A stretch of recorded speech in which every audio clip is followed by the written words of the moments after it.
चलिए, तो क्या शुरू करना है?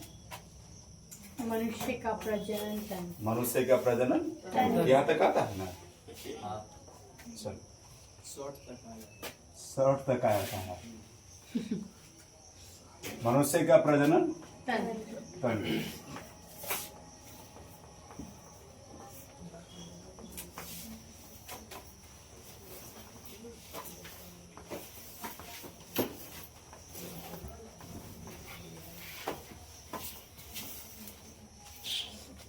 इसको बोलेंगे ह्यूमन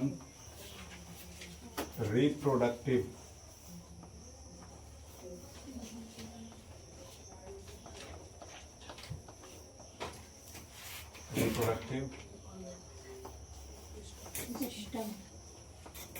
सिस्टम। ठीक है, यानी मानव का प्रजनन तंत्र। ठीक है, चलो अब ध्यान से समझो एक एक चीज को। ठीक है, बताइए, मानव जो है वो लिंग के अकॉर्डिंग एक लिंगी है कि द्विलिंगी है? द्विलिंगी है। एक ही जीव में नर मादा दोनों? एक लिंगी है। एक लिंगी है ना? एक लिंगी का मतलब इसमें नर अलग पाया जाएगा और मादाएं अलग पाई जाएंगी। ठीक है, तो जब नर और मादा अलग अलग है तो दोनों का जो रिप्रोडक्टिव सिस्टम होगा अर्थात दोनों का जो जनन तंत्र होगा वो भी क्या होगा? अलग अलग होगा।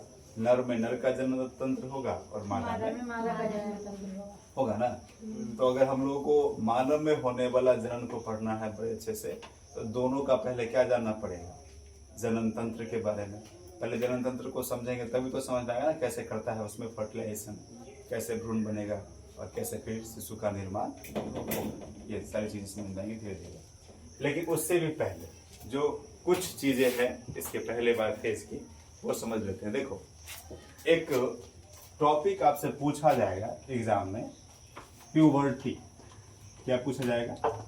हम स्टार्ट यही से करते हैं इसको, प्यूबर्टी। वैसे ये अंग्रेजी वर्ड है, इसका हिंदी होता है यौवनारंभ। यौवनारंभ। ठीक है, पूछेगा ये क्या है? प्यूबर्टी या यौवनारंभ क्या है? ठीक है, तो ये क्या होता है समझिए। यौवनारंभ, आरंभ का मतलब क्या होता है? शुरुआत होना। आरंभ मीन्स क्या? शुरू होना। और यौवन का मतलब साधारण तौर पर आपको हम अगर आपकी भाषा में समझाने का प्रयास करें तो यौवन का मतलब होता है कि उम्र का, शरीर का वैसा पड़ाव जहां से एक व्यक्ति जवान होना शुरू हो गया, जहां से उसके शरीर में वो सारी प्रक्रियाएं, वो सारे बदलाव होने शुरू हो गए जो जनन तंत्र को परिपक्व बनाते हैं और प्रजनन की प्रक्रिया को शुरू करवाने वाले होते हैं। तो वह स्टेज, वह अवस्था जहाँ से शुरू हो जाती है वह कहलाता है हमारा यौवनारंभ। अब इसका ये मतलब हुआ कि कोई ऐसा तो नहीं है जीव किसी भी प्रकार का हो जो खुद जन्म लिया और उसके पास वो क्षमता है कि जनन कर सकता है, ऐसा तो नहीं होता है। उसको एक पर्टिकुलर टाइम चाहिए। जैसे इंसान में कम से कम उसको 15 साल 16 साल का समय चाहिए। इस एज के बाद ही वो जनन की प्रक्रिया को शुरू कर सकता है, उससे पहले शायद संभव नहीं है ना। तो वो स्टेज जहाँ से ये सारी चीजें शुरू होगी वो पड़ाव क्या कहलाता है? यौवनारंभ। तो ये क्वेश्चन पूछा है। अब यौवनारंभ के बाद जब यहाँ तक आ जाते हैं तो एक दो चीजें और यहाँ से स्पष्ट होती है, खुलती है। क्या होता है वो समझिए। जैसे अभी हम आपको क्या समझाते कि नर के जनन तंत्र में कुछ परिवर्तन आएगा और मादा वाले में भी क्या आएगा? परिवर्तन आएगा। लेकिन ज्यादा परिवर्तन दिखता है मादा वाले केस में। मतलब अगर आप गौर करिएगा इस चीज को तो ज्यादा आपको दिखेगा किसमें? मादा। समझ गए? वैसे नर में भी दिखता है, जैसे दाढ़ी मूंछ का आ जाना, आवाज का थोड़ा भारी हो जाना। समझ गए? नहीं क्या आवाज फट गया, फटा हुआ बांस जैसा कर कर बोल रहा है, तो वो यहीं से स्टार्ट होती है। बात समझ गए? शुक्राणु का निर्माण शुरू हो जाना जनन तंत्र के अंदर विल्सन में, तो ये सारी चीजें यहीं से शुरू होती है। मादा वाला में हम ज्यादा फोकस क्यों करवा रहे हैं? क्योंकि यहाँ से एक क्वेश्चन आपसे पूछिए, जैसे पूछता है ऋतुस्राव चक्र क्या होता है? ऋतुस्राव चक्र, ठीक है, इसको मासिक चक्र के नाम से भी जाना जाता है। किस चक्र के नाम से? मासिक चक्र, या फिर कहते हैं मासिक धर्म। आपके बुक में ये मेंशन है, मासिक धर्म। ठीक है, यहां से कुछ 2-3 क्वेश्चन आपका क्लियर होगा, जरूर समझिए। देखो हम लोग क्या है, स्तनधारी। हम लोग क्या है, स्तनधारी है ना। स्तनधारी होने का मतलब क्या है? स्तनधारी मतलब क्या है?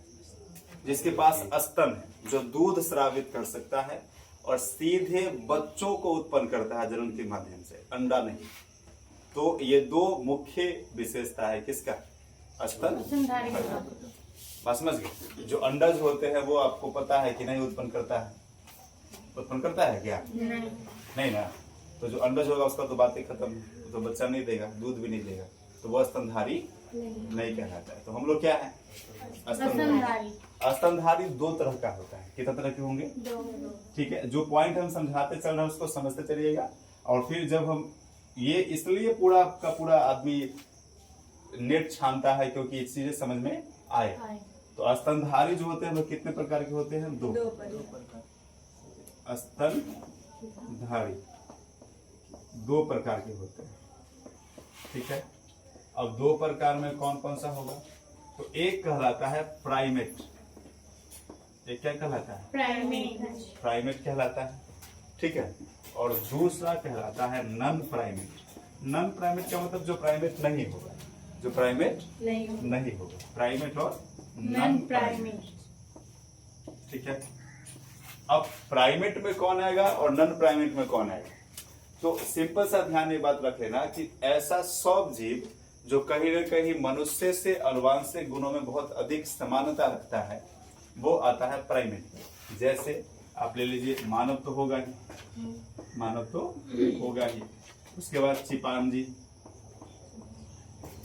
होता है ना रे, चिंपांजी हो गया, लंगूर हो गया, बानर हो गया, कंगारू भी कंगारू होता है हमारा जैसा है, तुम्हारा पूर्वज है, कैसे जानेंगे कंगारू हमारा जैसा। ठीक है, कोई समस्या? तो ये कहीं न कहीं अनुवांशिकतः देखा जाता है, तो कुछ हद तक मनुष्य से अधिक समानता रखते हैं। सबसे नजदीकी का पूर्वज ही माना जाता है मनुष्यों का, चिंपांजी। कौन माना जाता है? ये भी एक क्वेश्चन। मनुष्य के सबसे नजदीकी का पूर्वज कौन माना जाता है? चिंपांजी माना जाता है। आया बात समझ में? तो ये सारे, तो ये सब किस में आएंगे? कौन से स्तनधारी में आएंगे? प्राइमेट। समझ गए?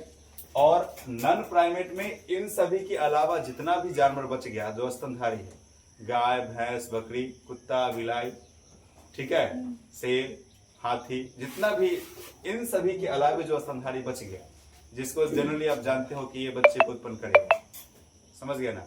तो वो सब किस में आएगा? Non primate. नन प्राइमेट में। किस में आएगा? नन प्राइमेट में। बात समझ गया? चलो, अब तो ये तो आप क्लियर हो गया। ठीक है, जैसे गाय हो गया, भैंस हो गया, है ना, कुत्ता हो गया, ये सब जो जीव है वो किस में आएगा? Non primate. तो ये 2 चीज क्लियर हो गई। प्राइमेट कौन सा होगा और नन प्राइमेट कौन सा होगा? अब आगे बढ़ो। देखो, जो ऋतुस्राव चक्र या मासिक चक्र का चर्चा किए थे, ये भी होता है 2 तरह का। कितना तरह का होता है?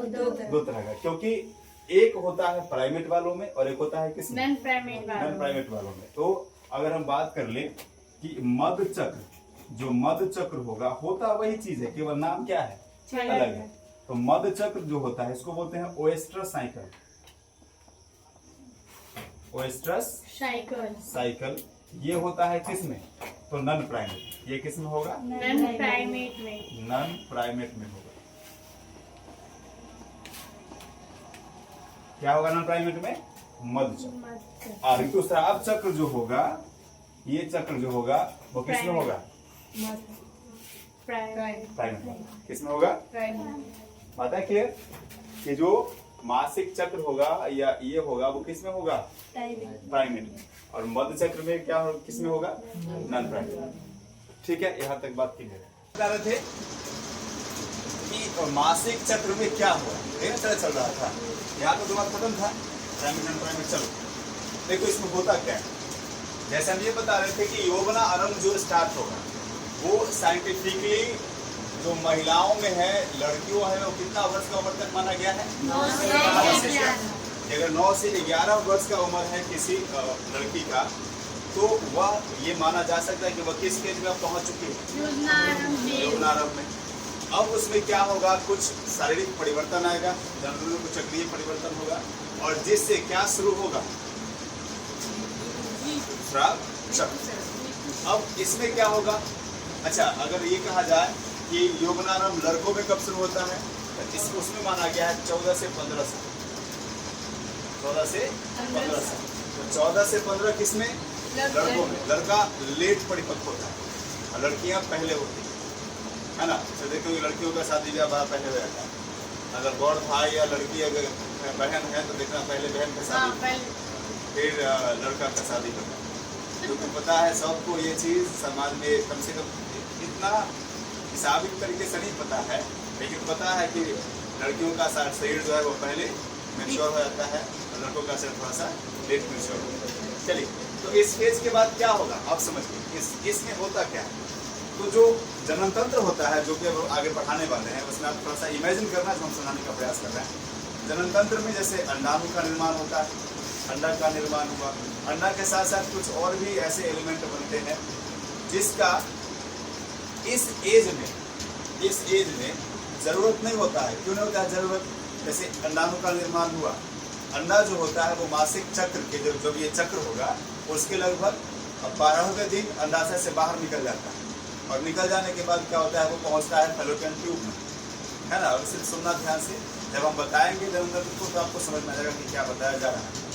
और फैलोपियन ट्यूब में पहुंच करके वो वेट करता है स्पर्म का, यानी कि शुक्राणु, जो कि जनन होगा कब? जब स्पर्म आएगा यानी शुक्राणु आएगा और अंडाणु से मिलेगा तब ना होगा निषेचन।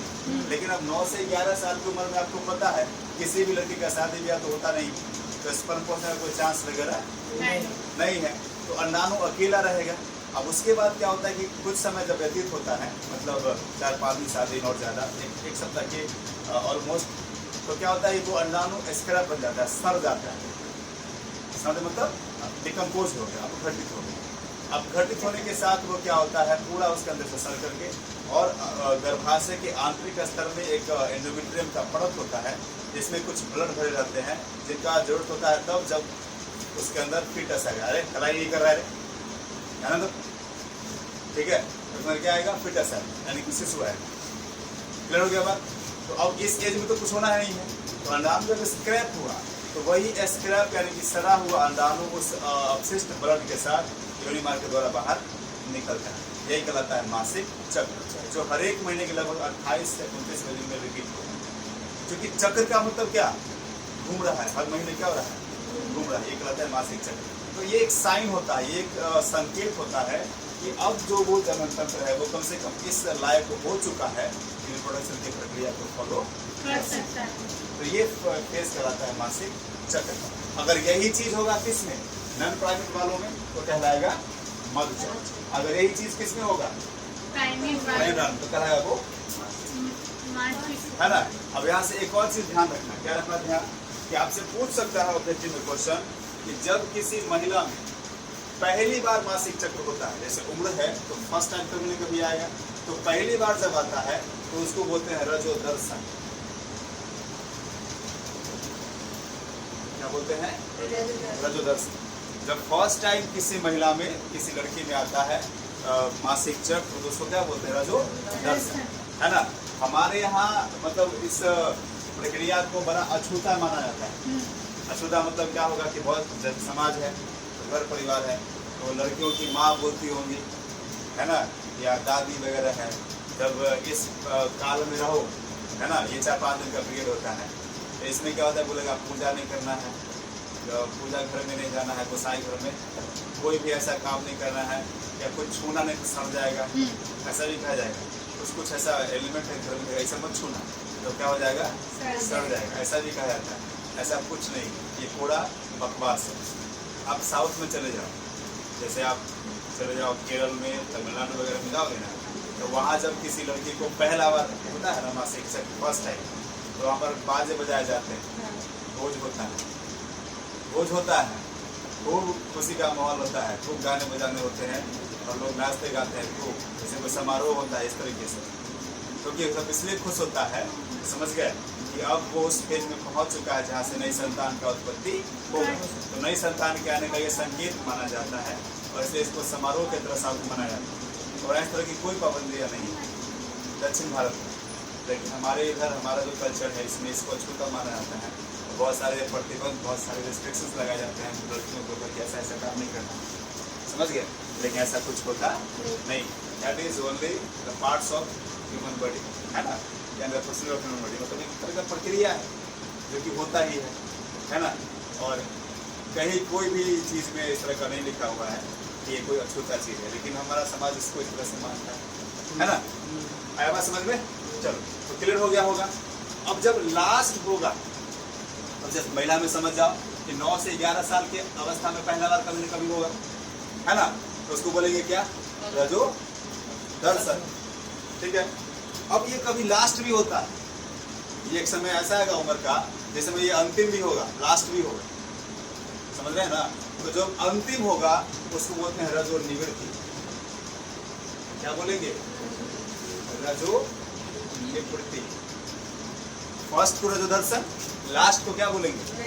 रजो निवृत्ति। निवृत्ति मतलब क्या? सारे काम से निवृत्त हो गए, काम खत्म, तो निवृत्ति हो गए, समझ गए। ये होता है 45 से 50 साल के उम्र में, यानी महिला का उम्र जब कितना हो जाएगा? 45 से 50 साल के आसपास हो जाएगा, समझ गए। तब क्या होगा? रजो निवृत्ति। अब जरूरी नहीं कि हो ही जाएगा, ये एक औसत माना गया कि इस उम्र में खास करके हो जाएगा।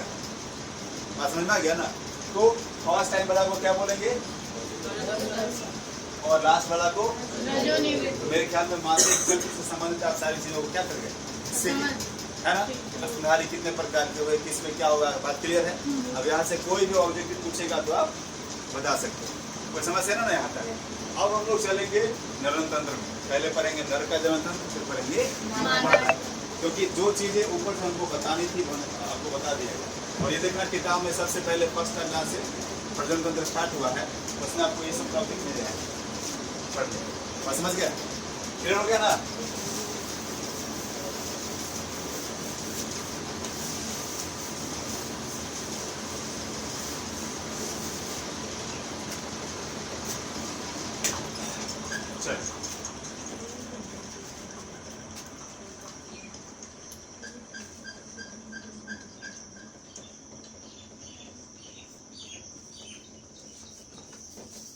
इसका पढ़ना है नर का ना,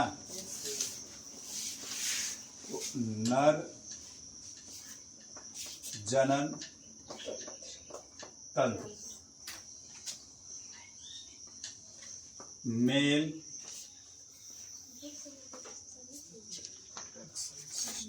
रिप्रोडक्टिव सिस्टम। कहीं कहीं पर ऑर्गन भी लिखिएगा, मेल रिप्रोडक्टिव ऑर्गन, एक ही बात है, ठीक है। सबसे पहले आपको हम पिक्चर बना के दिखाएंगे, किसको क्या बोलते हैं ये जानेंगे, ठीक है। फिर आपका चलेगा आगे, कोई दिक्कत नहीं आता तक। तो देखिए कैसे बनेगा इसका, ठीक है। पिक्चर भी ऐसे गौर करना कैसे बना रहे हैं।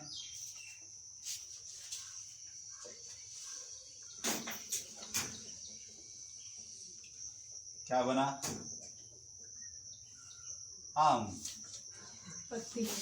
बोलिए आम दे। आम नहीं है, मूत्राशय है। हो गया, बोली बोल।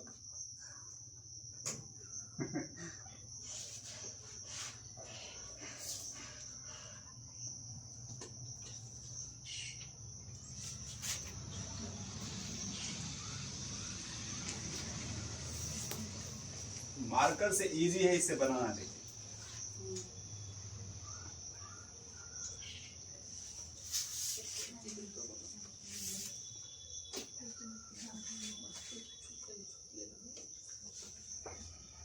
तो दिख रहा है,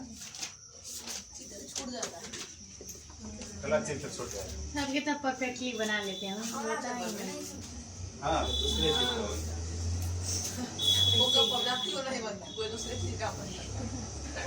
पिक्चर प्रैक्टिस क्या चीज है, समझे? तो जब तक प्रैक्टिस ना होगा तब तक नहीं बनेगा।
बना लोगे ना?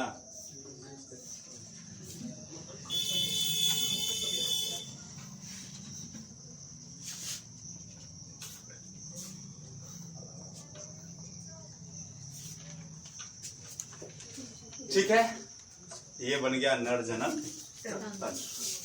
ठीक है, तो जब पिक्चर आप बना लेंगे, अगर क्वेश्चन आ जाता है, क्वेश्चन पूछेगा कितना नंबर में, 5 नंबर में, तो अगर आ जाता है तो सबसे पहले पिक्चर बनाना है।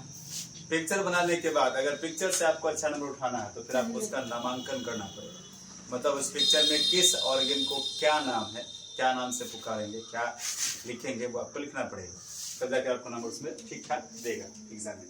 चलिए, तो आपको सबसे पहले स्टार्ट करते हैं, किसको क्या कहेंगे, फिर उसका व्याख्या करेंगे। पहले तो कर लेना आता है। तो ये जो आपको दिख रहा है ना, ये वाला, ये पाउच जैसा जो दिख रहा है, समझ गए? इसका नाम है ब्रिसन कोश। क्या बोलते हैं इसको? ब्रिसन कोश कहेंगे। इसको कहा जाता है स्क्रोटम। क्या बोलेंगे? स्क्रोटम।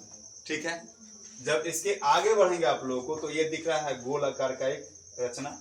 ठीक है, इसी में शुक्राणु का निर्माण होता है, समझाएंगे कैसे होता है, लेकिन अभी पहले इसको बोलेंगे हम लोग ब्रिसन। क्या बोलेंगे? ब्रिसन, जो कि हर एक नर में एक जोड़ा होता है। कितना होता है? एक जोड़ा। इसको बोलते हैं टेस्टिस। क्या बोलेंगे? टेस्टिस। टेस्टिस का स्पेलिंग दो होता है। अगर TES है तो समझ लो जोड़ा का चर्चा हो रहा है, और TES है एगो का चर्चा हो रहा है। ठीक है, इसमें भी अंतर होता है।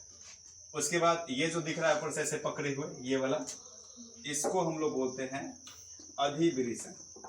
क्या बोलते हैं? अधिब्रिसन। क्या बोलेंगे इसको? अधिब्रिसन कहते हैं। इसको बोलते हैं इपिडिडाइमिस। क्या बोलेंगे?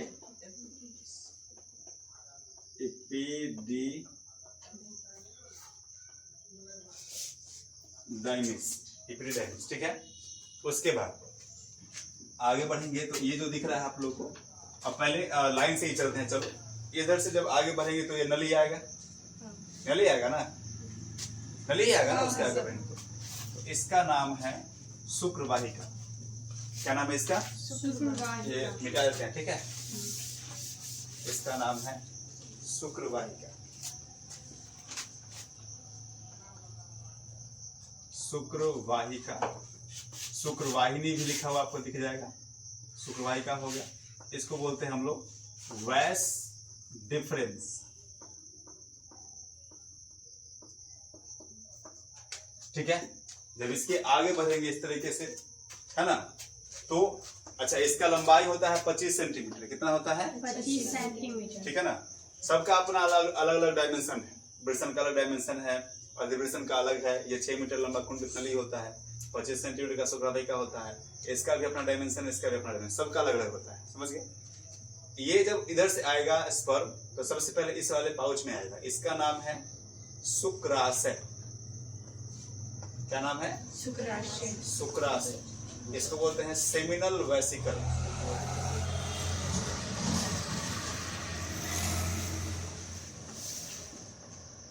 सेमिनल वेसिकल इसके इधर आएगा। समझ गए? तो ये जो देख रहे हो ये होता है मूत्र नली। क्या होता है? ये मूत्र नली होता है। यहीं से स्पर्म भी बाहर निकलेगा और यहीं से यूरिन भी बाहर निकलेगा। लेकिन ये चूंकि जनन तंत्र का पार्ट नहीं है। बढ़ते हैं आगे। यहाँ से देखो तो ये जो दिख रहा है ना, इस तरह से ये 3 को दिख रहा है, इस तरह से छोटे छोटे गलन जैसे स्ट्रक्चर होते हैं। इसको हम लोग कहते हैं मशरूम ग्रंथि भी कहा जाता है या प्रोस्टेट ग्लैंड भी कहते हैं। पूरा आस्था ग्रंथि। क्या बोलते हैं इसको?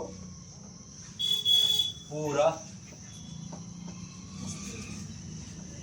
अस्त ग्रंथि। पुरस्थ ग्रंथि यानी प्रोस्टेट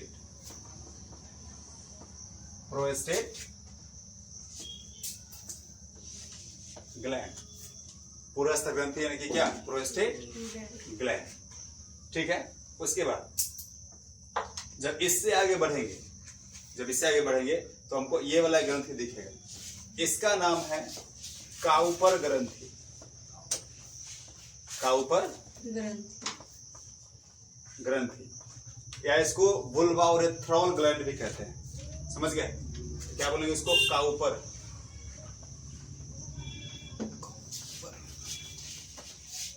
काउपर ग्लैंड। ठीक है। फिर जब इसके आगे बढ़ेंगे, समझ गए, इस तरह से होते हो तब ये अंग मिलेगा जो बाहरी रूप से दिखाई पड़ता है। इसको हम बोलते हैं सीसन। क्या बोलते हैं? सीसन, है ना। पेनिस कहा जाता है। फिर प्रीतियुस वगैरह होता है, लेकिन उतना डिटेल में आपको नहीं जाना है।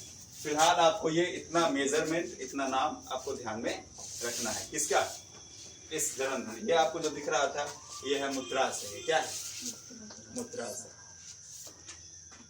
ठीक है। यूरिनरी ब्लैडर क्या बोलते हैं इसको? Urinary bladder. ठीक है। तो ये पूरा जो नाम है, जो पूरा पिक्चर है, वो किसका है? नर जनन तंत्र का। कोई समस्या है ना?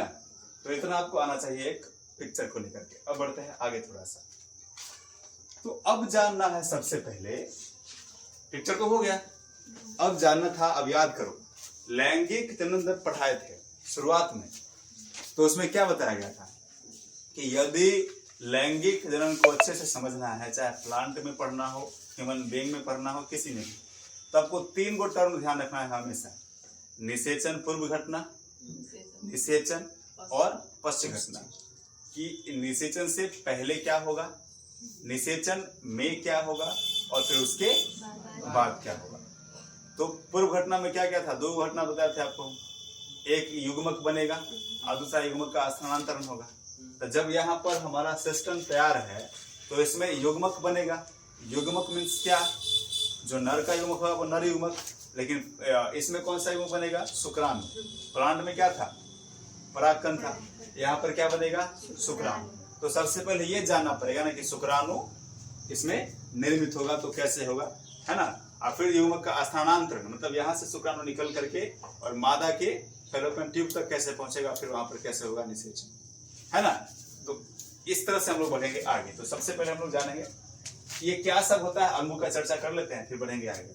तो नर जनन तंत्र आपसे पूछेगा कि क्या है। अगर क्वेश्चन आ जाए तो आपको लिखना है शुरुआत में कि नर जनन तंत्र में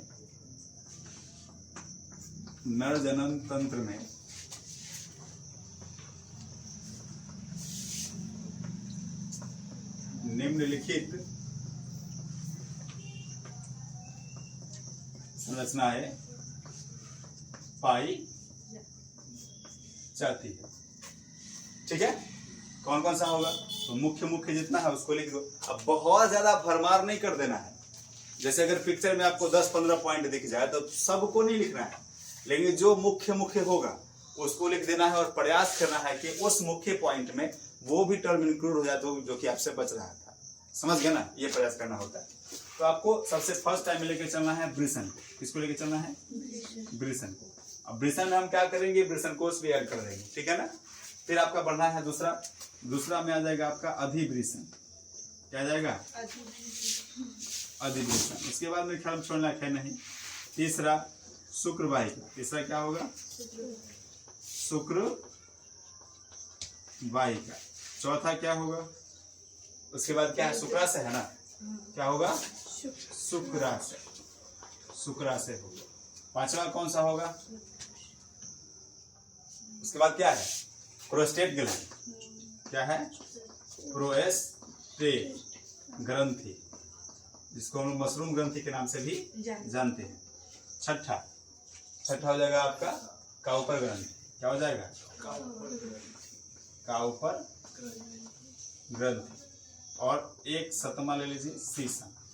ले लीजिए। तो इस प्रकार से आपको पॉइंट आउट कर लेना है कि मानव के जनन तंत्र में कौन कौन सी रचनाएं पाई गई?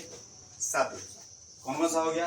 ब्रिसन हो गया, अधिब्रिसन हो गया, शुक्राशय हो गया, है ना? शुक्रवाहिका हो गया, शुक्राशय हो गया, प्रोस्टेट ग्लैंड हो गया, काउपर हो गया और शीशम।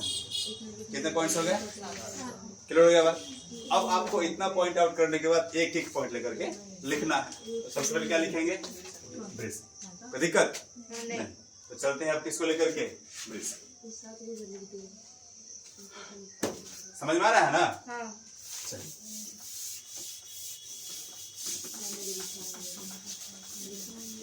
मिटाएंगे तब ना कि वीडियो देखेंगे।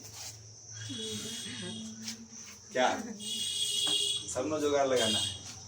कैसे करते हैं? व्यूज बढ़ा देंगे। लाओ हम करते हैं। तू इंजीनियर है? डॉक्टर है? नाना जैसे डुप्लीकेट दवाई वाला?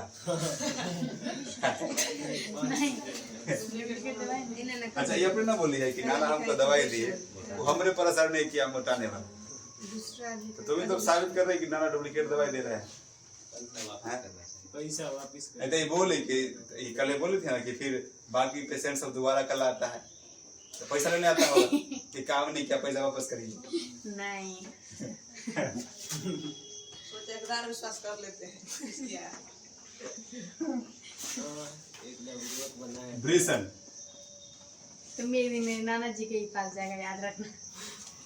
मान कर कुछ ना हो पर फिर भी चलो ठीक है, तुम हो आती है ना तो काफी सबको कहा लिखे जाए। चलो, तो ब्रिसन का चर्चा करना है। ब्रिसन ये पोर्शन कहलाता है, ये वाला पोर्शन। समझ गए? प्रत्येक नर में कितना ब्रिसन होगा? 1 जोड़ा।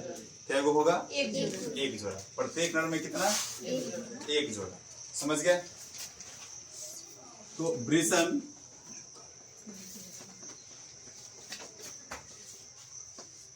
प्रत्येक नर जनन तंत्र में, ठीक है, कितना होता है? 1 जोड़ा पाया जाता है। कितना पाया जाएगा? 1 जोड़ा पाया जाता है। बात समझ गए? 1 जोड़ा मतलब 2 गो, ठीक है। उसके बाद सेकेंड पॉइंट इससे जुड़ा हुआ, इसका डायमेंशन का चर्चा कर लेते हैं। कितना डायमेंशन? मतलब लंबाई, चौड़ाई, मोटाई। तो लंबाई ध्यान रखिएगा 5 सेंटीमीटर, चौड़ाई 3.5 सेंटीमीटर और मोटाई 1 सेंटीमीटर। कितना होगा? 1 सेंटीमीटर। यानी कि लंबाई कितना? यह 5 सेंटीमीटर लंबा, ठीक है। उसके बाद आपका 3.5 सेंटीमीटर चौड़ा एवं 1 सेंटीमीटर क्या होता है? मोटा होता है। ये इसका क्या हो गया? डायमेंशन हो गया। वैसे ये कम पूछता है, ठीक है। और लेकिन एक और बात समझ लो, ये डायमेंशन अलग अलग बुक्स में अलग अलग मतलब दिया गया है। कहीं पर आपको चौड़ाई में कुछ अंतर दिख जाएगा, पेपर लंबा थोड़ा बहुत आपको अंतर दिख जाएगा, समझ गए। एवरेज है इसके आसपास माना जाता है, ठीक है। उसके बाद वृषण क्यों है नर के जनन तंत्र में, नोट करना बाद में, पहले देख लो, सारा ज्ञान मतलब हो ही जाएगा। आप मिटा देते हैं, बोलते हैं वीडियो नहीं देखी। हाँ तो अब देख के वहां पर सुधार लेना, तो इसी तरह लिख रहे हैं, ठीक है, लेकिन फिर यहाँ पर समझ में नहीं ना आएगा, ठीक है। तो पहले आप ध्यान से गौर से देखिए, वृषण क्यों है नर के जन्म तंत्र में। साइंस में देखो यही कमाल है कि अगर आप टॉपिक को समझ गए, एक बार दिमाग में ऐड हो गया, एक बार दो बार रिवाइज कर ले तो फिक्स हो जाएगा। ये सोशल साइंस नहीं कि कभी आपका बदल जाएगा राष्ट्रपति, कभी प्रधानमंत्री बदलेगा तो नाम चेंज हो जाएगा, कि आज वो था तो कल वो हो गया, ऐसा तो नहीं होगा यहाँ पर, है ना। अगर जन्म तंत्र में जो टर्म आज पढ़ा रहे हैं, जो आज पढ़ाएंगे वही 10 साल बाद भी होगा, वो तो बदलने वाला है नहीं। ये एक अच्छी बात है साइंस की। तो एक बार समझना होता है, बार बार आपको काम देगा, दोबारा समझने का जरूरत नहीं है। आप उसमें बढ़ोतरी कर सकते हैं ज्ञान में, रिपीट उसको उतना ही अगर एक बार पढ़ेंगे तो समझने का दोबारा जरूरत नहीं पड़ेगा। तो यहाँ पर कम से कम समझ लो, ठीक है। देखो वृषण क्यों है, वृषण का काम है क्या करना, स्पर्म यानी कि शुक्राणु का निर्माण करना, युग्मक बनाना। ऐसे पौधा में क्या था, परागकोश किस लिए था, कि परागकण बना सके, क्या बना सके, परागकण बना सके, ठीक है। इसलिए नर में क्या है जन्म तंत्र में, वृषण में, कि वो क्या बना सके, शुक्राणु, परागकण बने, क्या बना सके, बात समझ गया। ठीक है, तो क्या लिख सकते हैं बताइए, वृषण में, ठीक है, किसका निर्माण होता है, शुक्राणुओं का क्या होता है, निर्माण होता है, ठीक है। लेकिन ये समझने का करते हैं प्रयास कि निर्माण कैसे होता है, ठीक है। यहाँ तक कोई बात नहीं, दिक्कत है ना है। चलिए यहाँ तक मिटा देते हैं और बढ़ते हैं आगे, ठीक है। निर्माण कैसे होता है, यहाँ पर क्या था, सीसन था ना।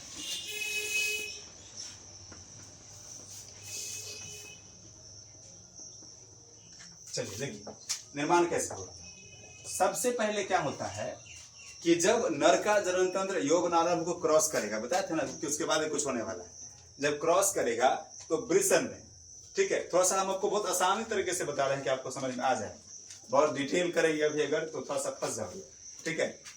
जैसे इसके अंदर बहुत सारे जटिलताएं होती है ना, ट्यूबुल रेक्टी होता है, स्पर्मेटिकल ट्यूबुल्स होता है, बहुत कुछ होता है इसके अंदर, लेकिन थोड़ा सा उसको हम करते हैं शॉर्ट कि आपको समझ में आसानी से। ऐसे समझो कि वृषण के अंदर 3 तरह की कोशिकाएं सबसे पहले बनती है। वैसे कोई भी नई कोशिका जो होती है, जिनका निर्माण अगर नए तरीके से हो रहा है, जिनका अस्तित्व पहले नहीं था और वो बन रही है, तो ध्यान रखिएगा वो बनती है एपिथेलियम कोशिकाओं से। किससे बनती है, एपिथेलियम। कोई भी नया कोशिका जब बनेगा ना तो उसका निर्माण किससे होगा, एपिथेलियम उपकला से, या कह सकते हो उत्तक से, या उसका छोटा इकाई कोशिका से होता है। तो एपिथेलियम कोशिकाओं से यहाँ पर 3 तरह की नई कोशिकाएं बनती है, किसके अंदर, वृषण। तो सबसे पहले क्या होगा, 3 तरह की कोशिकाएं बनेंगी। कौन कौन सी कोशिका होंगी, तो पहली कोशिका जो होती है उसका नाम होता है, जो फर्स्ट कोशिका बनेगी उसका नाम होता है शुक्र जनन कोशिका। शुक्र जनन कोशिका कहाँ बनेंगी, ये वृषण में, क्या बनेगी, वृषण में। उसके बाद जो दूसरा कोशिका बनेगा, तो फर्स्ट हो गया, जो दूसरा कोशिका बनेगा उसका नाम है सर्टोली कोशिका। क्या नाम है, सर्टोली कोशिका। सर्टोली कोशिका, है ना। इस कोशिका का एक और नाम है, इसको बोलते हैं सहायक कोशिका। सहायक कोशिका। अब एग्जाम में कोई से आ सकता है ना। चलिए दूसरा हो गया, अब बात करेंगे तीसरा का। तीसरा होता है आपका अंतराली कोशिका। क्या कह लो, अंतराली कोशिका। अंतराली कोशिका, ठीक है, अंतराली कोशिका। इसका एक और नाम है, ठीक है, इसको बोलते हैं हम लोग लाइडिंग कोशिका। क्या बोलते हैं, लाइडिंग कोशिका। ये सर्टोली कोशिका का नाम सर्टोली और इसका लाइडिंग क्यों पड़ा, क्योंकि इसका खोज किया था एनरिको सर्टोली नामक वैज्ञानिक। किसने किया था? एनरिको सर्टोली नामक वैज्ञानिक ने ब्रिटेन में इस कोशिका का खोज किया था। और लाइडिंग फ्रॉन्ज बॉन लाइडिंग ने अंतराली कोशिका का खोज किया था। इसका नाम पड़ा लाइडिंग कोशिका। समझाया था, फिर दोबारा बोल देते हैं। जैसे सहायक, पहला नाम क्या था? सहायक कोशिका। तो सहायक कोशिका का खोज किया एनरिको सर्टोली ने, तो अपना नाम पर डाल दिया। कोई भी आपको पता है वैज्ञानिक का लक्षण होता है, अपना नाम घुसेड़ देता है ना। तो सहायक कोशिका का नाम क्या पड़ गया? सर्टोली कोशिका, क्योंकि इसका खोज किसने किया? एनरिको सर्टोली ने। और अंतराली कोशिका को किसने खोजा? लाइडिंग फ्रॉन्ज बॉन लाइडिंग ने। तो उसने अपना नाम डाल दिया लाइडिंग कोशिका। शुरू में लाइट लगाई। हाँ, लास्ट में लाइडिंग। खाली अंतर यह है कि एगो में लाइडिंग है, एगो में लाइडिंग है। डिंग डिग इतने का अंतर है, समझ गए? तो कितनी कोशिका सबसे पहले बनेंगी ब्रिटेन के अंदर? 3 कोशिका। यहां तक स्पष्ट है? अब जो पहला कोशिका आपने देखा, कौन सा कोशिका? हाँ, ये कोशिका जो होता है, यही है वो कोशिका जो बनाएगा शुक्राणु। क्या बनाएगा? शुक्राणु। तो इसमें होगा अर्धसूत्री विभाजन। याद होगा, हम बताए थे कि जनन कोशिकाओं में कौन सा विभाजन होता है? पता है ना? तो इसमें कौन सा विभाजन होगा? अर्धसूत्री विभाजन। और उस विभाजन के फलस्वरूप इसमें क्या बनेगा? शुक्राणु। क्या बनेगा? शुक्राणु। अब यहां तक बात समझ गया कि शुक्र जनन कोशिकाओं में जो होगा विभाजन अर्धसूत्री, इसको कई कई पर आदिबीज कोशिका भी लिखता है। क्या लिखता है? आदिबीज कोशिका। मतलब जो शुरुआती, जो आरंभिक कोशिका है, तो आदिबीज कोशिका। तो उसमें क्या होगा? अर्धसूत्री विभाजन हुआ, जिसके फलस्वरूप क्या बना? शुक्राणु बन गया। अब मान लो इसके अंदर क्या बनकर शुरू हो चुका है? शुक्राणु बन चुका है। अब जब शुक्राणु बना तो थोड़ा सा इस बात को समझिए। मान लो कि हमारे बॉडी का जितना भी कोशिका है, काई कोशिका, तो एक दूसरे से सटा हुआ होता है, कनेक्टेड होता है ना। तो हर एक कोशिका से हर एक कोशिका में पोषण पहुंचता रहता है। लेकिन जब स्पर्म बन गया तो कोशिकाओं से हट गया, वो स्वतंत्र हो गया। क्या हो गया? वो स्वतंत्र हो गया। तो सटा हुआ कोशिका तब किसी के साथ वो है नहीं, ठीक है। फिर उसको पोषण कौन पहुंचाएगा? कैसे उसको पोषण मिलेगा? अगर पोषण ना मिलेगा तो सड़ जाएगा, खराब हो जाएगा। समझ गए? तो पोषण देने का काम कौन करता है? उसको सहायक कोशिका। जब तक वृषण में वो रहेगा, है ना, उसको परिपक्व बनाने का भी काम और पोषण देने का भी काम कौन करेगा? सर्टोली कोशिका। बात है समझ में? फिर बात आती है कि इसका काम क्या है? अंतराली कोशिका का।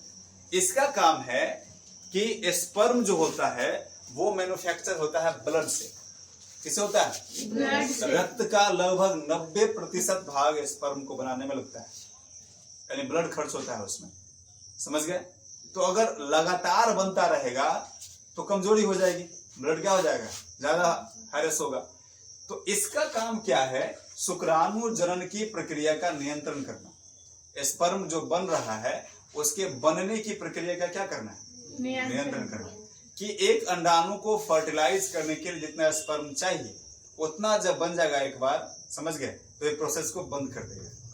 फिर जब वहां से खाली हो जाएगा, यानी वो स्पर्म यहाँ से निकल करके पहुंच गया अधिवृषण में, तो फिर यहाँ क्या होगा? बनना शुरू होगा। जब तक इसमें भरा हुआ रहेगा तब तक दोबारा स्पर्म नहीं बनेगा। जैसे याद करो, जब नसबंदी होता है ना, तो शुक्रवाहिका को काट दिया जाता है, अंदर में रहेगा भरल हमेशा, तो फिर दोबारा बनाएगा ही नहीं वो, तो फिर दोबारा नहीं बनता है स्पर्म नसबंदी में।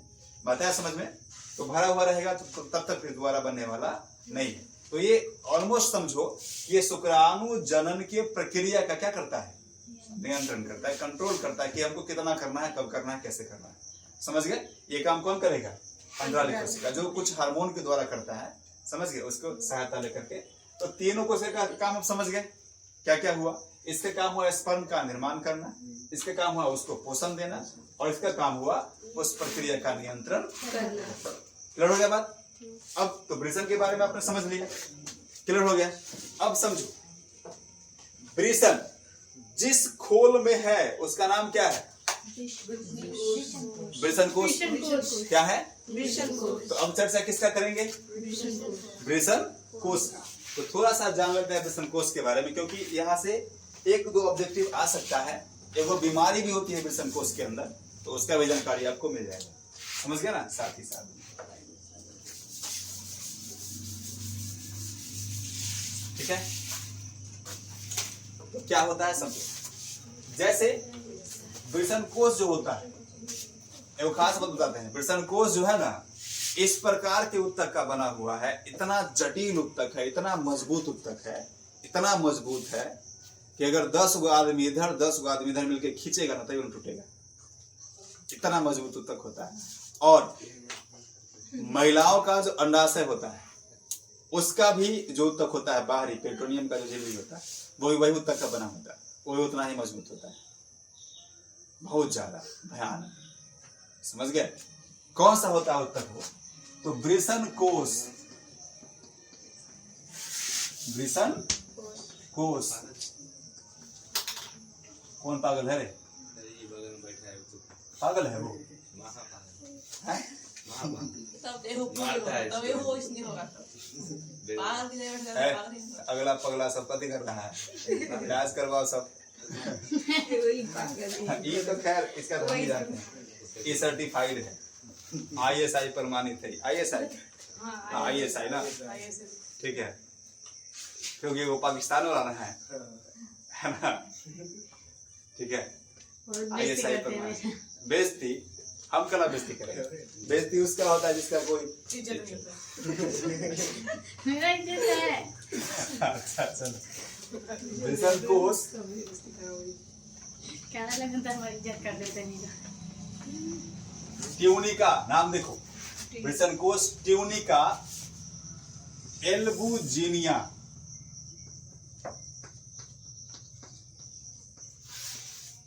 ट्यूनिका एल्बुजिनिया, ये एक तरह का कनेक्टिव टिश्यू है, संयोजी उत्तक है। तो वृषण कोश ट्यूनिका एल्बुजिनिया नामक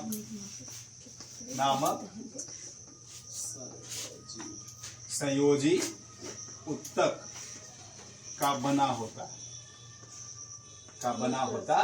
है, बता है किस लिए क्या होता है, बहुत ज्यादा मजबूत। संयोजी उत्तक का काम क्या है? संयोजन करना, जोड़ करके रखना, टूटने नहीं देना। समझ गए?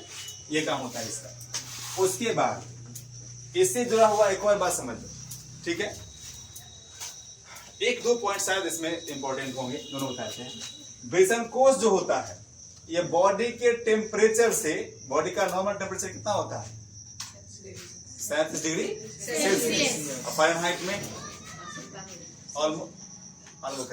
ऑलमोस्ट 98.4 के आसपास, 98.4 के आसपास होता है। समझ गए? डिग्री फ़ारेनहाइट, ठीक है, क्लियर हो गया बात। लेकिन वृषण कोश का तापमान, समझ गए, शरीर के सामान्य ताप से लगभग 2 से 3 डिग्री सेल्सियस कम होता है। क्या दिक्कत है? Any problem? चलो, तो हम ये बता रहे थे कि वृषण कोश का तापमान शरीर के सामान्य ताप से लगभग 2 से 3 डिग्री सेल्सियस क्या होगा? कम होगा। तो अगर डिग्री सेल्सियस में देखेंगे तो कितना होता है? 37 डिग्री सेल्सियस। 2 से 3 कम होगा तो कितना होगा इसका? 34 से 35। कितना होगा? 34 से 35। तो यहाँ पर हम लिख देते हैं वृषण कोश का तापमान। अब पता है क्यों होता है तापमान कम? क्योंकि उसमें वृषण है। अब वृषण में क्या है? स्पर्म है। अगर ज्यादा टेम्परेचर होगा वृषण कोश का, स्पर्म मेल्ट कर जाएगा। यानी कि जैसे कि ना होता है कि अगर ठंडा है तो गाढ़ा है, और गर्म कर दिया तो पतला हो गया।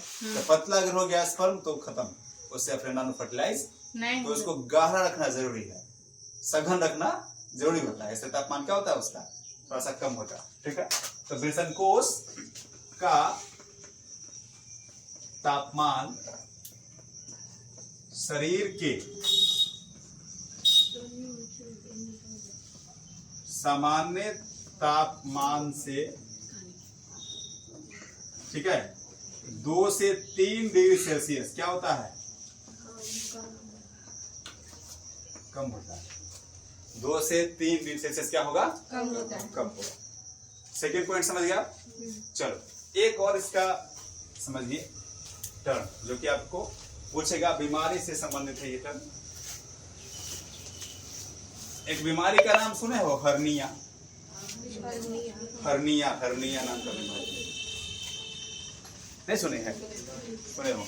तो हर्निया जो बीमारी होता है ना, समझ गया, वो किस में होता है? वृषण कोश में होता है। कैसे होता है समझो।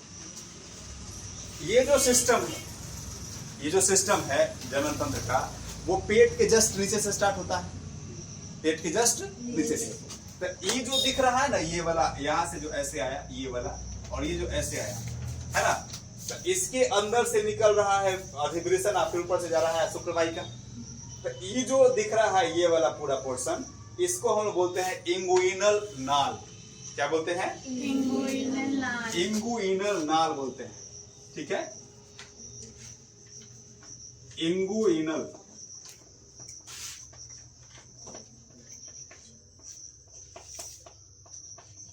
इंगुइनल नाल बोलते हैं। क्या बोलेंगे उसको? समझ गए? अब उससे क्या होता है ना, कभी कभी आंत का आज देखो, ये हर्निया ज्यादातर हो तो किसी को सकता है, लेकिन ज्यादातर उस इंसान को होता है, उस आदमी को हो सकता है नर में, जिसने कभी किसी चीज का ऑपरेशन करवाया हुआ, मतलब एक बार पेट खुला हुआ, तो उसको हर्निया होने का चांस ज्यादा रहता है। होने को तो किसी के भी हो सकता है, लेकिन ज्यादा चांस उसी को है जिसने एक बार अपना पेट खुलवाया हुआ है, मतलब एक बार ऑपरेशन सर्जरी करवाया हुआ है, तो उसको ज्यादा होने का चांस होता है। तो क्या होगा कि इस इंगुइनल नॉल के माध्यम से क्या होता है, इसके माध्यम से क्या होता है कि जो आंत होती है ना, आंत का कोई भाग लटक करके ससर करके कहाँ जाएगा? वृषण कोश। कहाँ जाएगा? वृषण कोश। तो जिससे क्या होता है, वृषण कोश का आकार बड़ा हो जाएगा, पानी भर जाता है और दर्द भी होता है। यही बीमारी कहलाती है हर्निया। तो उसको फिर ऑपरेशन करवा करके ठीक किया जाता है। आया बात समझ में? तो कौन सी बीमारी हुई है? हर्निया। हर्निया कहाँ हुआ? वृषण कोश में। चलिए हम लिख दें, ठीक है, कि जब वृषण कोश में, ठीक है, आंत का कोई भाग इंगुइनल नॉल के माध्यम से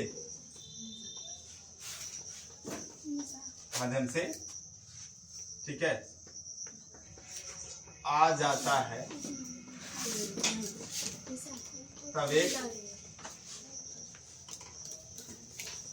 बीमारी उत्पन्न होती है, जिसे क्या कहेंगे?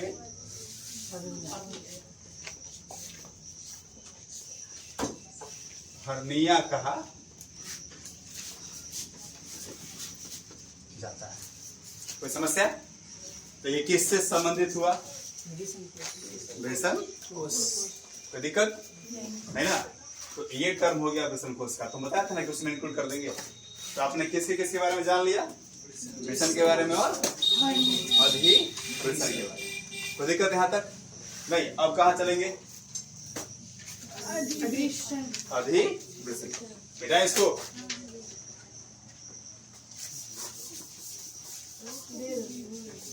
क्या हुआ? थक गया किस? नहीं सर जी। किसको?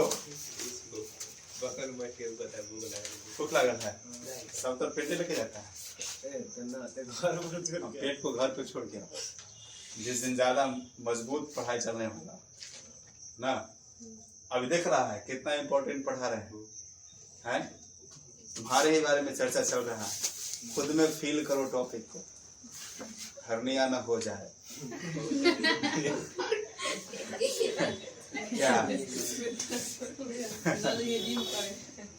नहीं? क्या जानकारी हमेशा क्या पहुंचाता है? फायदा। जानकारी हमेशा क्या पहुंचाएगा? फायदा पहुंचाता है। हाँ, ऐसा देखो, ब्लड डोनेट करने के लिए गए थे, तो जब रक्तदान चल रहा था, समझ गया ना, तो वहां पर क्या करता है, एक मशीन होता है, समझ गया, मशीन होता है जिसमें वेट रहते हैं करते हुआ कि 1 यूनिट जब ब्लड निकल जाएगा तो वो अपने आप अलार्म जैसा होता है, बजना शुरू हो जाएगा कि हो गया 1 यूनिट, तो निकालना क्या कर देगा? निकालना बंद कर देगा, हटा देगा। बात समझ गए? और तो अब कहीं कहीं पर वो सिस्टम नहीं होता है। वो सिस्टम जहाँ लगा हुआ है वहां पर बेहतर है, क्योंकि वो अलार्म करेगा, आपका तुरंत निकाल देगा। और जहाँ नहीं है तो वहाँ वो पाउच पर रहेगा, तो कोई आ करके भर ले कि न भर ले, भर ले कि न भर ले।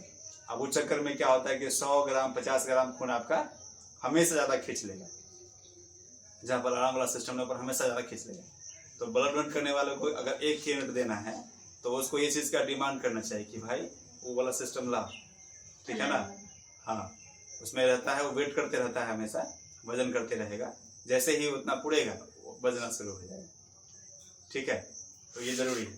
जानकारी कहीं पर भी क्या होता है, फायदा ही पहुंचाता है। इसे जितना ज्यादा हो सके हर चीज के बारे में क्या करो, जानकारी प्राप्त करो। हाँ। माने जाता है। प्राप्त ऑफ जानकारी। हाँ, प्राप्त ऑफ जानकारी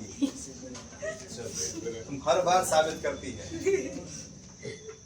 समझी, हर एक कदम पर तुम साबित करती है कि तुम नॉर्मल नहीं है।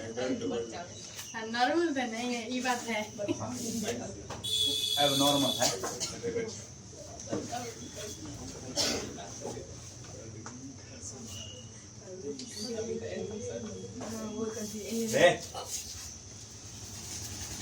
मजाक उड़ा रहा है टॉपिक का, खरनिया का मजाक उड़ा रहा है। चलो, जो जिस बीमारी का मजाक उड़ाया वो गया, इसलिए बीमारी से हमेशा दोस्ती करके रखो, तो बीमारी से छुटकारा तब पाना। वो नहीं होगा, दुश्मनी करेगी दुश्मन से बड़ा होता है, दोस्त दुश्मन से बड़ा होता है। हाँ, तुम तो सब जानते हैं। वही तो इसलिए ज्यादा दोस्ती नहीं कल हो गया बड़ा खतरनाक वाला की बोला। नहीं ना होगा।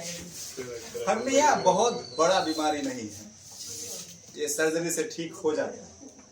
अब देखो होता क्या है ना, बीमारी कोई भी ऐसा नहीं है कि अगर टाइम से चल जाए पता और सही ट्रीटमेंट तो ठीक नहीं होगा। जैसे कैंसर, कैंसर के बारे में क्या कहा जाता है कि लाइलाज बीमारी है, हो गया तो आदमी मरेगा, जरूरी नहीं है।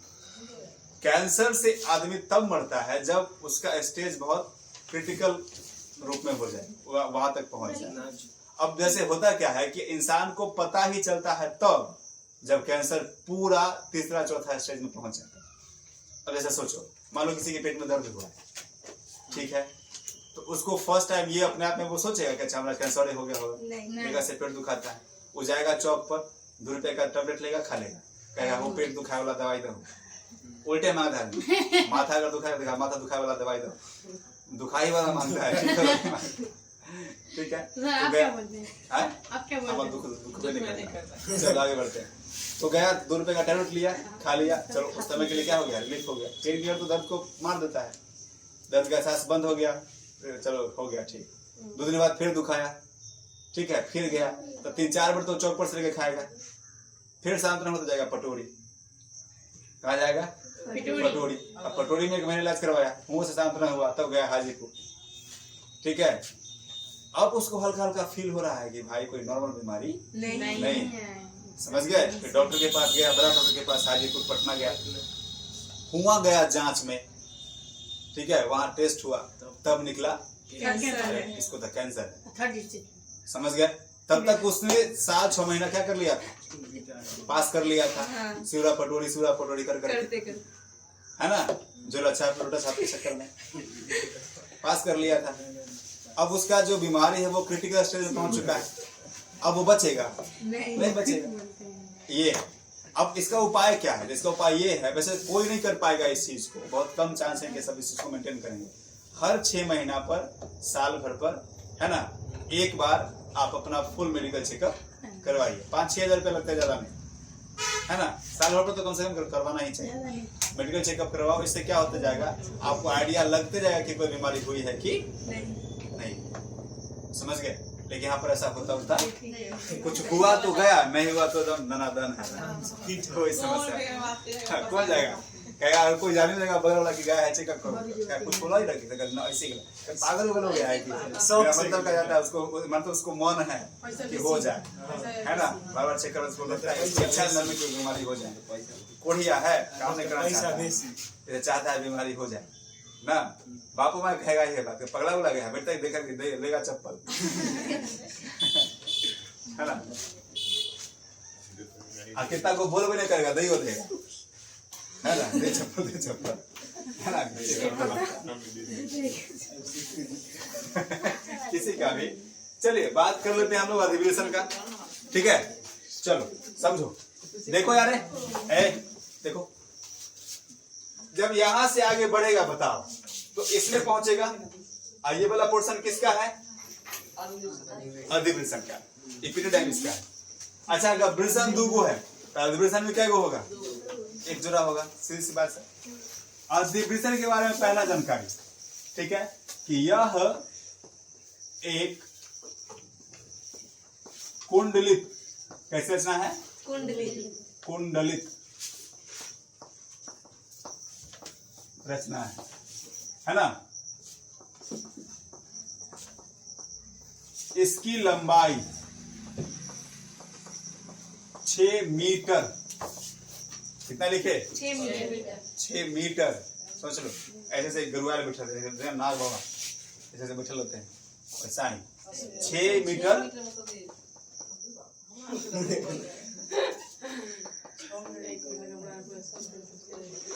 6 मीटर होता है, समझ गया? तीसरा, अब इसका बताओ काम क्या होगा? काम आप पिक्चर से अंदाजा लगा सकते हो क्या काम हो सकता है। देखो यहां बना स्पर्म, ये स्टोर होता है कहाँ? अधिवेशन। जो स्पर्म कहाँ बनेगा? वो स्टोर कहाँ होगा?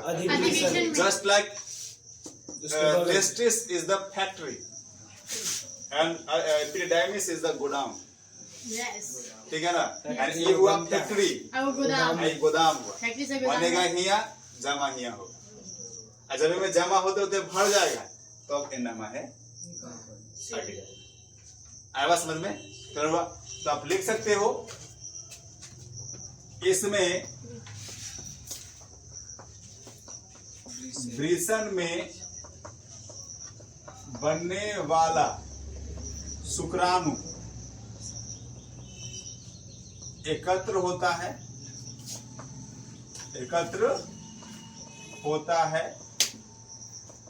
एवं परिपक्व होता है। क्या होता है? परिपक्व का मतलब, परिपक्व होता है। परिपक्व का मतलब कि जब अगर ऐसा समझ लो कि अगर सीधे यहां से निकाल करके स्पर्म से, ये वृषण से स्पर्म को सीधा चाहेगा कोई कि अंडाणु को फर्टाइल करके नहीं होगा, क्योंकि वो अभी मैच्योर नहीं है, उसको कुछ समय लगता है अपने आप को तैयार करने में, कि तब जाकर के वो होता है स्पर्म अंडाणु को फर्टाइल करने के लायक। बात समझ गए? उसको कुछ टाइम चाहिए होता है। तो ज्यादातर परिपक्व कहाँ जाकर के होगा? अधिवृषण। तो ये 3 गो टर्म किसका आ गया? अब अधिवृषण का। बताया समझ में? अब अधिवृषण से जब चलेगा तो कहाँ जाएगा? शुक्रवाई का में, शुक्रवाई का लंबाई कितना बताए थे? 25 सेंटीमीटर। इसका काम क्या होता है कि अधिवृषण से लेगा स्पर्म को और कहाँ जाके पहुंचा देगा? शुक्राशय। कहाँ जाके पहुंचा देगा? शुक्राशय। कोई दिक्कत यहाँ तक नहीं? तो शुक्राशय में पहुंचा दिया। अब जब शुक्राशय में पहुंचा दे, समझ गए? तो शुक्राशय में भी होता है यहाँ पर कुछ काम। सबसे अधिक मैच्योरिटी स्पर्म शुक्राशय में आकर के ही प्राप्त करता है। आगे के प्राप्त करेगा? शुक्राशय। समझ गए? तो अब क्या चलने वाला है हमारा? शुक्राशय। क्या चलेगा? शुक्राशय। लेकिन थोड़ा सा एक लाइन लिख देते हैं किसके बारे में? शुक्रवाहिका। शुक्रवाहिका के बारे में सिर्फ इतना जान लीजिए कि अगर ये है एक जोड़ा तो ये भी है एक जोड़ा, ये भी कितना होगा? एक जोड़ा। तो शुक्रवाहिका भी कितना जोड़ा? एक जोड़ा। इसका लंबाई कितना? 25 सेंटीमीटर। और काम क्या कि यह शुक्राणुओं को अधिवृषण से कहाँ पहुंचा देती है? शुक्राशय में। क्लियर हो गया बात? चलो अब बात करेंगे शुक्राशय का। किसका? शुक्राशय। कोई दिक्कत ना? चलिए शुक्राशय के बारे में पहली जानकारी, ठीक है। यह एक ग्रंथि है। क्या है ये? ग्रंथि। और ग्रंथि किसको बोलते हैं?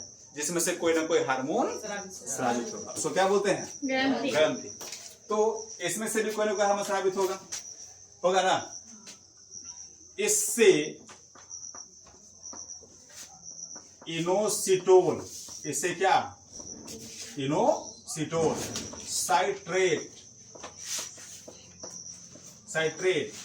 और फ्रुक्टोस और क्या फ्रुक्टोस, इनोसिटोल, साइट्रेट और फ्रुक्टोस जैसे द्रव स्रावित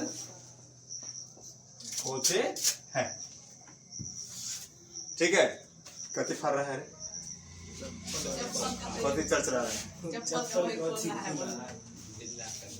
सुपर तो हम पढ़ा रहे हैं इधर सुकरास है तो चप्पल सूझ रहा है। इसमें चप्पल से हद हाल वही काम करो, बनेगा चपरासी। कि हमेशा ध्यान रहता है चप्पल पर क्या बनेगा। ठीक है, तो कौन कौन सा द्रव साबित होगा सुकरास से बताओ।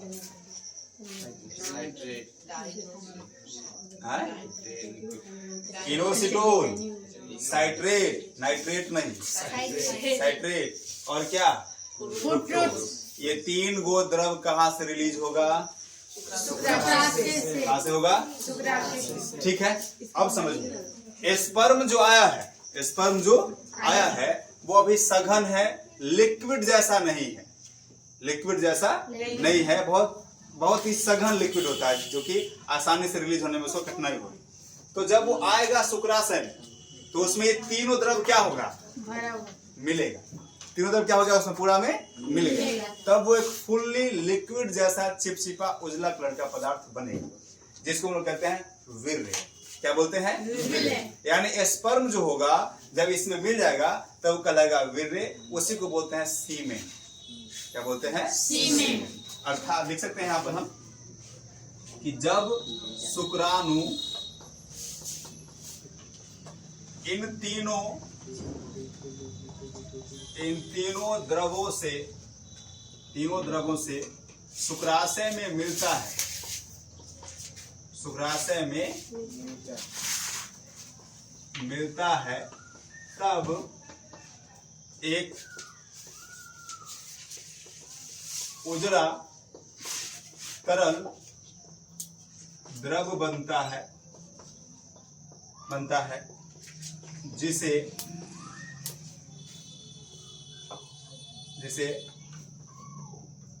वीर्य या सीमेन कहा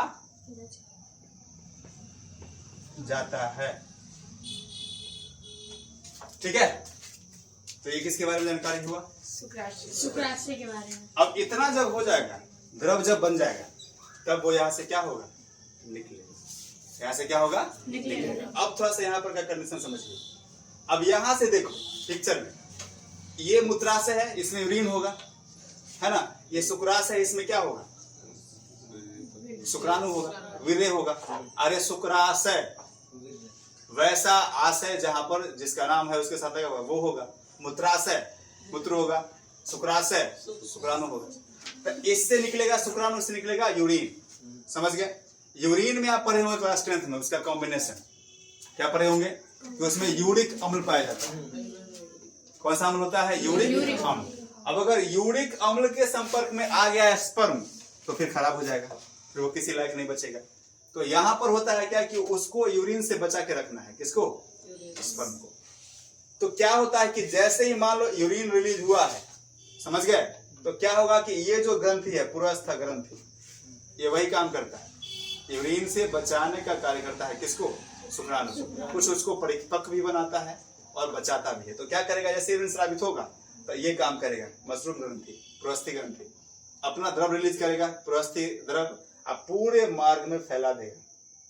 इसका काम है यूरिन के ट्रेसेस को समाप्त कर देना, मार्ग को क्लीन कर देना, साफ कर देना। और तब कौन निकलेगा? स्पर्म।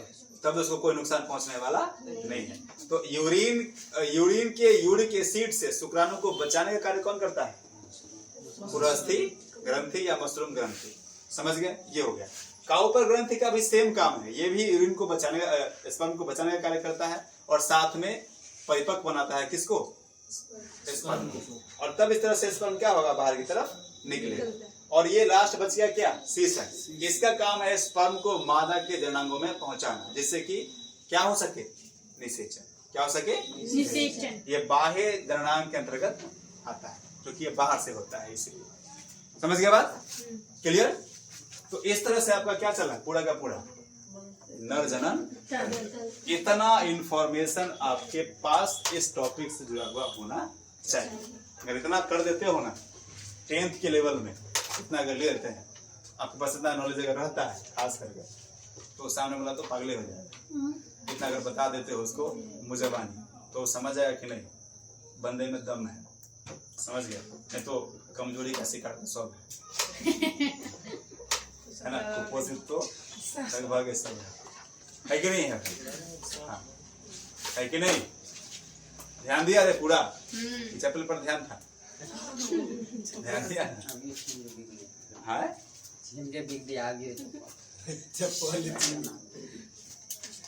कोई दिक्कत नहीं? नहीं। चलिए तो आप लोग कर लेंगे, ठीक है? सब नोट किया था? हाँ हम तो कर लिए थे सबका।